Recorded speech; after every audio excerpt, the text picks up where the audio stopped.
And now chapter 14. Lord Krishna explains the yoga system to Sri Uddhava.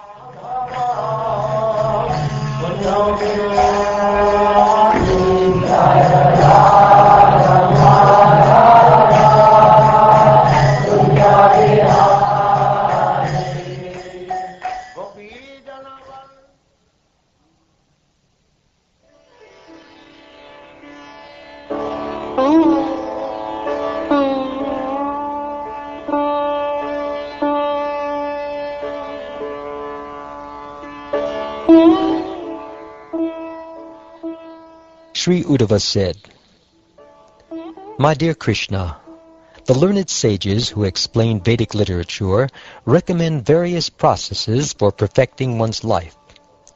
Considering these varieties of viewpoint, my Lord, please tell me whether all these processes are equally important or whether one of them is supreme. My dear Lord, you have clearly explained the process of unalloyed devotional service by which a devotee removes all material association from his life, enabling him to fix his mind in you.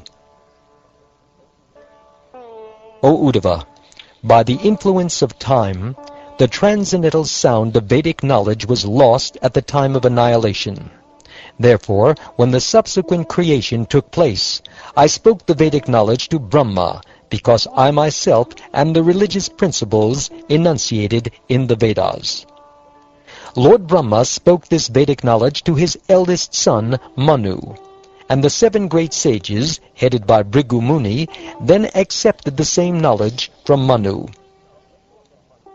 From the forefathers, headed by Bhrigu Muni and other sons of Brahma, appeared many children and descendants who assumed different forms as demigods, demons, human beings, Guhyakas, Siddhas, Gandharvas, Vidyadharas, Charanas, Kindevas, Kinnaras, Nagas, Kimpurushas, and so on. All of the many universal species, along with their respective leaders, appeared with different natures and desires generated from the 3 modes of material nature. Therefore, because of the different characteristics of the living entities within the universe, there are a great many Vedic rituals, mantras, and rewards. Thus, due to the great variety of desires and natures among human beings, there are many different theistic philosophies of life, which are handed down through tradition, custom, and disciplic succession. There are other teachers who directly support atheistic viewpoints.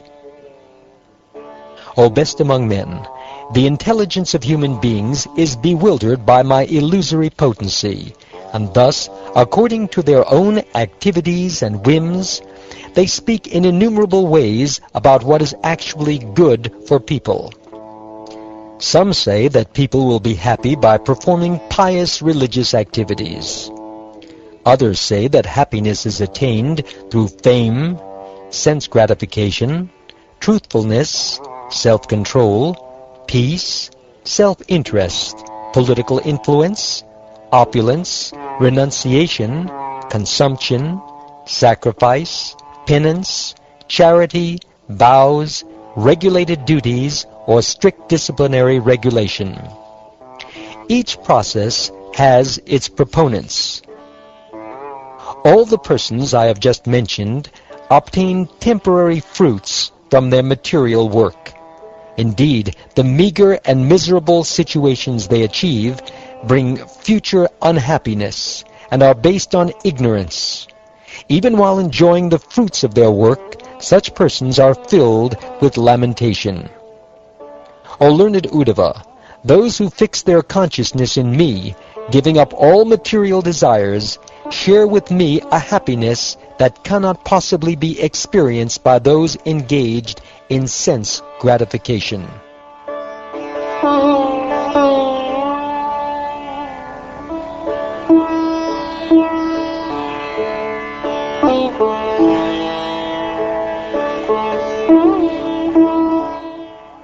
One who does not desire anything within this world, who has achieved peace by controlling his senses, whose consciousness is equal in all conditions, and whose mind is completely satisfied in me, finds only happiness wherever he goes. One who has fixed his consciousness in me does not desire the position or abode of Lord Brahma or Lord Indra, nor an empire on the earth, nor sovereignty in the lower planetary systems, nor the eightfold perfection of yoga, nor liberation from birth and death. Such a person desires me alone. My dear Uddhava, even Lord Brahma, Lord Shiva, Lord Sankarshan, the goddess of fortune Lakshmi, and indeed my own self are not as dear to me as you are. I desire to purify with the dust of the lotus feet of my devotees the material worlds which are situated within me. Thus I always follow the footsteps of my pure devotees, who are free from all personal desire, wrapped in thought of my pastimes, peaceful, without any feelings of enmity, and of equal disposition everywhere. Those who are without any desire for personal gratification, whose minds are always attached to me, who are peaceful, without false ego, and merciful to all living entities, and whose consciousness is never affected by opportunities for sense gratification, such persons enjoy in me a happiness that cannot be known or achieved by those lacking such detachment from the material world. My dear Uddhava, not having fully conquered his senses, my devotee may be harassed by material desires, but because of his unflinching devotion for me, he will not be defeated by sense gratification. My dear Uddhava, just as a blazing fire turns firewood into ashes, similarly, devotion unto me completely burns to ashes sins committed by my devotees. My dear Uddhava, the unalloyed devotional service rendered to me by my devotees brings me under their control. I cannot be thus controlled by those engaged in mystic yoga, Sankhya philosophy, pious work, Vedic study, austerity, or renunciation. Only by practicing unalloyed devotional service with full faith in me can one obtain me, the Supreme Personality of Godhead. I am naturally dear to my devotees, who take me as the only goal of their loving service. By engaging in such pure devotional service, even the dog-eaters can purify themselves from the contamination of their low birth. Neither religious activities endowed with honesty and mercy, nor knowledge obtained with great penance can completely purify one's consciousness if they are bereft of loving service to me. If one's hairs do not stand on end, how can the heart melt? And if the heart does not melt, how can tears of love flow from the eyes? If one does not cry in spiritual happiness, how can one render loving service to the Lord? And without such service, how can the consciousness be purified? A devotee whose speech is sometimes choked up, whose heart melts, who cries continually, and sometimes laughs, who feels ashamed and cries out loudly, and then dances, a devotee thus fixed in loving service to me purifies the entire universe. Just as gold, when smelted in fire, gives up its impurities and returns to its pure, brilliant state, similarly, the spirit soul, absorbed in the fire of bhakti yoga, is purified of all contamination caused by previous fruitive activities and returns to its original position of serving me in the spiritual world.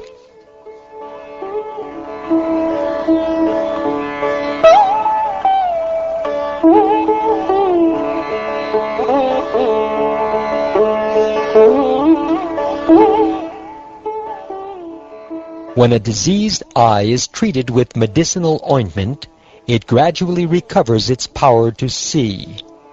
Similarly, as a conscious living entity cleanses himself of material contamination by hearing and chanting the pious narrations of my glories, he regains his ability to see me, the absolute truth, in my subtle spiritual form. The mind of one meditating upon the objects of sense gratification is certainly entangled in such objects, but if one constantly remembers me, then the mind is absorbed in me. Therefore, one should reject all material processes of elevation, which are like the mental creations of a dream, and should completely absorb one's mind in me. By constantly thinking of me, one becomes purified. Being conscious of the eternal self, one should give up association with women, and those intimately associated with women. Sitting fearlessly in a solitary place, one should concentrate the mind on me with great attention. Of all kinds of suffering and bondage arising from various attachments, none is greater than the suffering and bondage arising from attachment to women and intimate contact with those attached to women.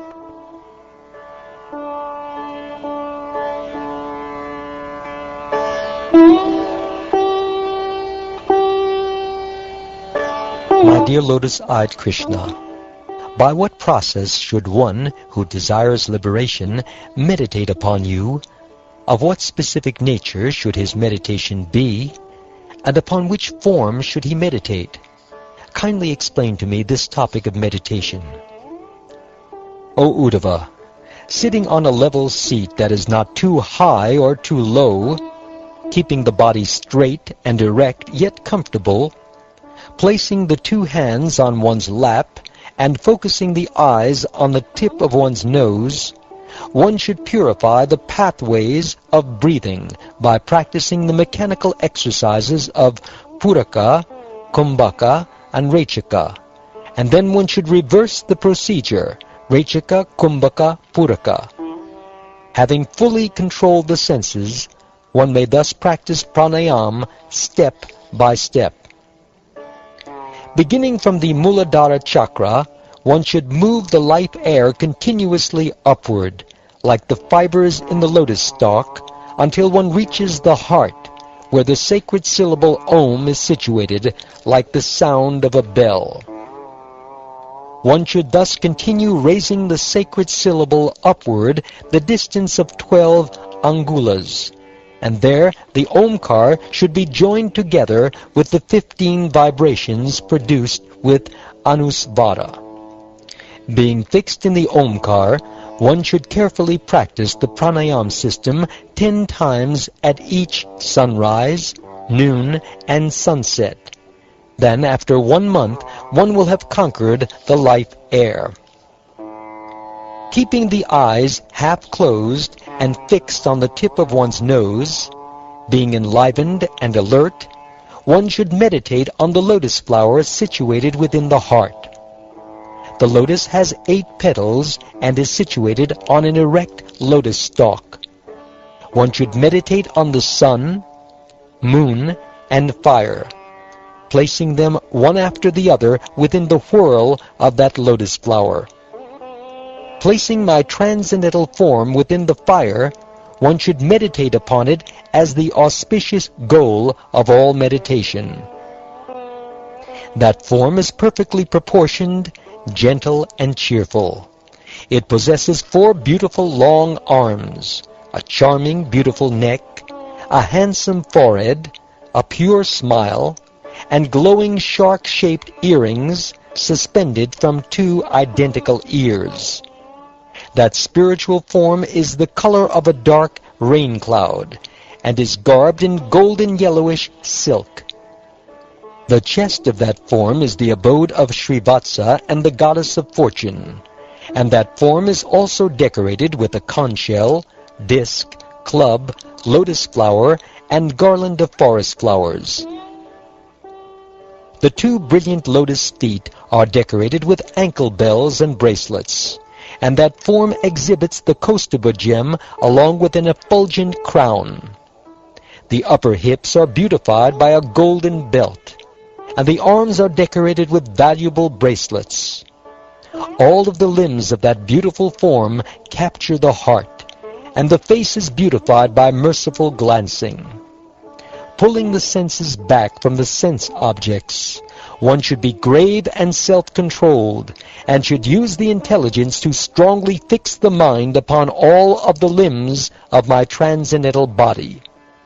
Thus one should meditate upon that most delicate transcendental form of mine. One should then pull the consciousness back from all the limbs of that transcendental body. At that time one should meditate only on the wonderfully smiling face of the Lord. Being established in meditation on the Lord's face, one should then withdraw the consciousness and fix it in the sky. Then, giving up such meditation, one should become established in me and give up the process of meditation altogether. One who has completely fixed his mind in me should see me within his own soul, and should see the individual soul within me, the Supreme Personality of Godhead. Thus he sees the individual souls united with the Supreme Soul, just as one sees the sun's rays completely united with the sun. When the yogi thus controls his mind by intensely concentrated meditation, his illusory identification with material objects, knowledge, and activities is very quickly extinguished.